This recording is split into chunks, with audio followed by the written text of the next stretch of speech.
Here's what's coming up today on The Break. Unrest in Mexico after a cartel kingpin is killed. How it's impacting U.S. tourists and spring breakers. Students staged walkouts locally and nationwide to protest against ICE. What happens now?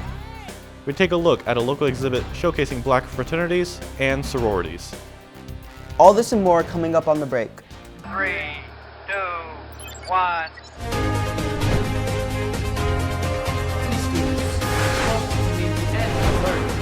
This semester, a new pilot program.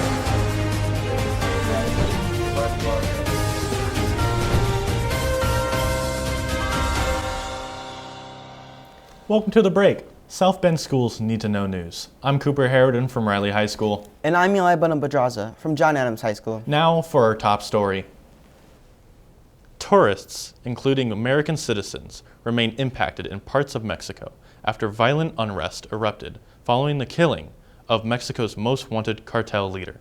Nemesio Oseguera Cervantes, known as El Mencho, was killed Sunday, February 22nd during a Mexican military operation. Reportedly aided by U.S. intelligence, Oseguera led the powerful Jalisco New Generation Cartel, a major drug trafficking organization with operations tied to the United States. His death triggered retaliatory violence in several regions. Suspected organized crime groups set buses on fire, blocked highways, and clashed with authorities.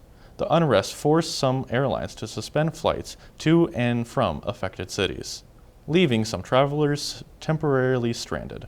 Once we stepped out, that's when we started to realize the depravity of the situation. I just don't know when I'll be able to even board a flight and make it back home safely. While some routes have resumed, the U.S. State Department is urging Americans in certain areas to continue sheltering in place.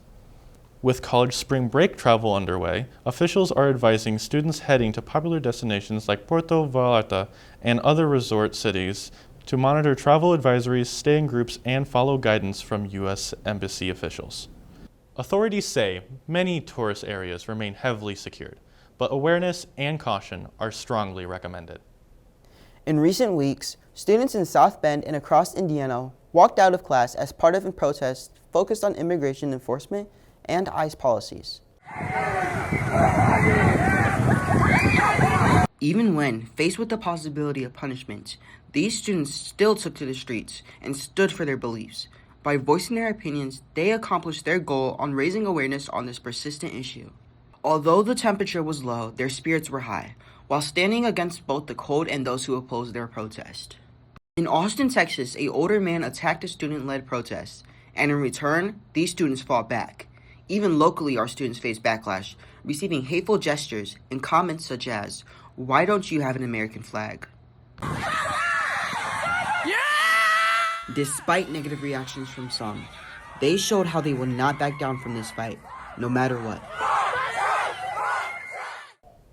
The St. Joseph County Public Library is shining a light on the Divine Nine during Black History Month through a special new exhibit created with the NPHC South Bend chapter. Jesse Brownlee takes us inside the exhibit to see what it means for the community. Inside the Smartbox room, photos, historical timelines, and organizational displays tell the story of the Divine Nine. The exhibit traces the founding of the 9 historical Black Greek-led organizations and highlights their impact in education, civil rights, public service, and community leadership, both nationally and here in South Bend. So this is the first exhibit here in South Bend for the Divine Nine. When I did come to the library, my sorority actually was founded in the state of Indiana. We actually had one of our 7 founders actually went to Central High School and graduated from South Bend.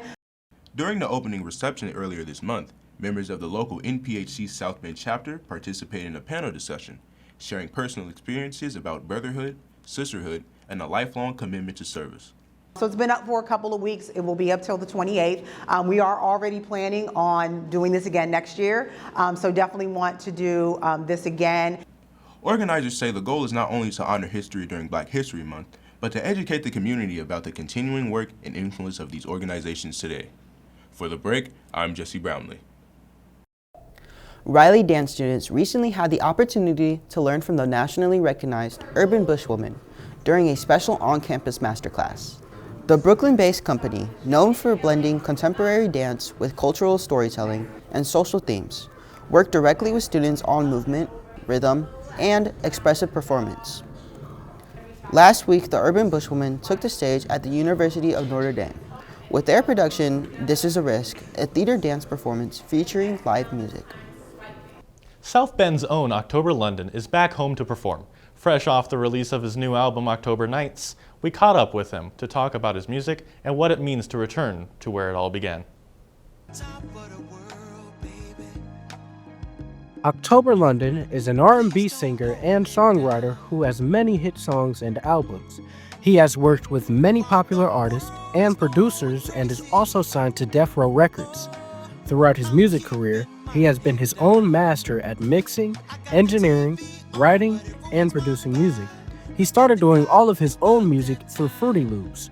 Of course, this being one of the things to carry him through his career, but even though he travels and tours around the world, he still lives in his home city, South Bend. It always means a lot to me to be in the community because I get to just connect with everybody. And I've always been like that. I grew up on the east side of South Bend. I went to Adams High School, so, I'm an Eagle. I know I'm in the Riley, Wildcat area, but I'm an Eagle, man. But I'm always here every day. I'm just always traveling. In January and February 2026, October London returned to his roots with performances in South Bend, playing at the Morris Performing Arts Center with special guest Mickey Miller.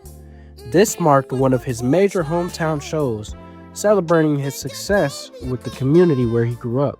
I didn't take it serious until I was about 18, so I was trash, complete trash at 15.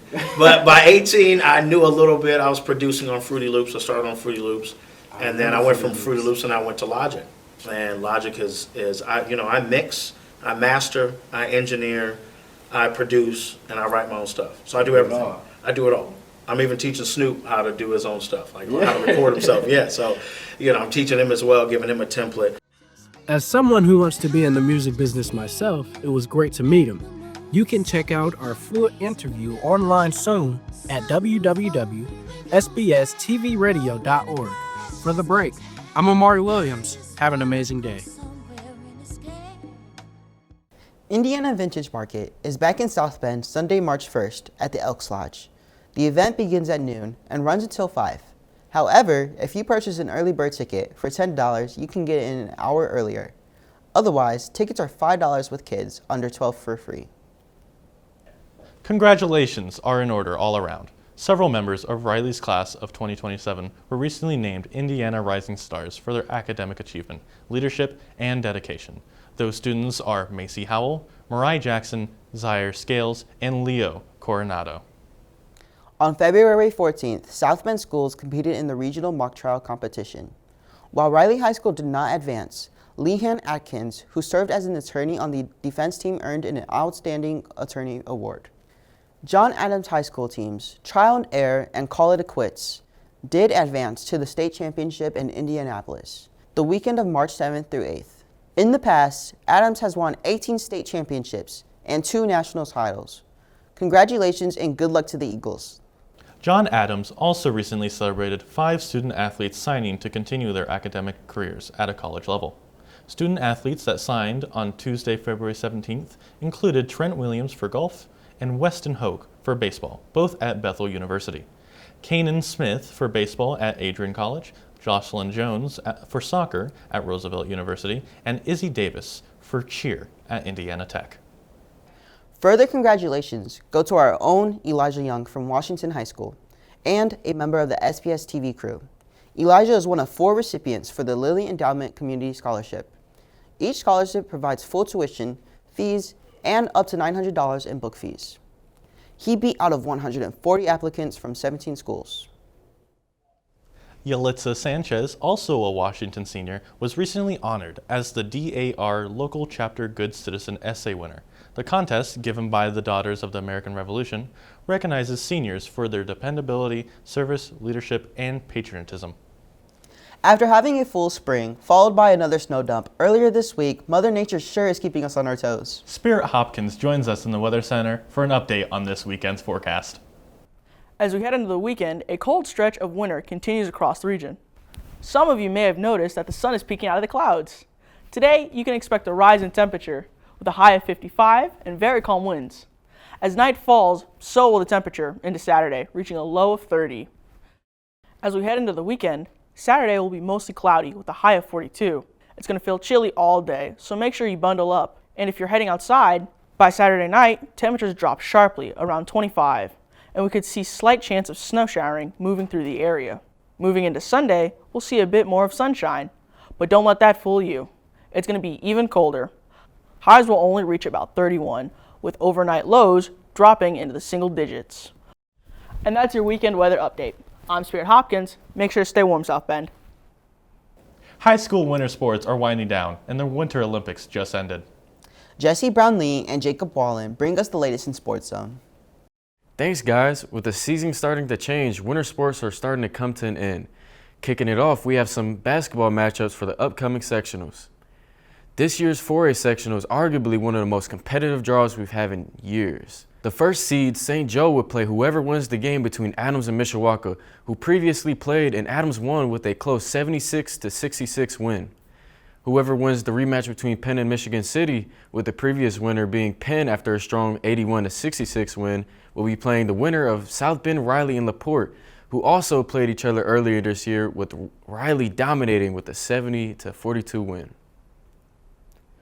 To summarize the basketball season in the NIC, we'll go in order, with St. Joe being first with an undefeated record of 7-0 in the NIC.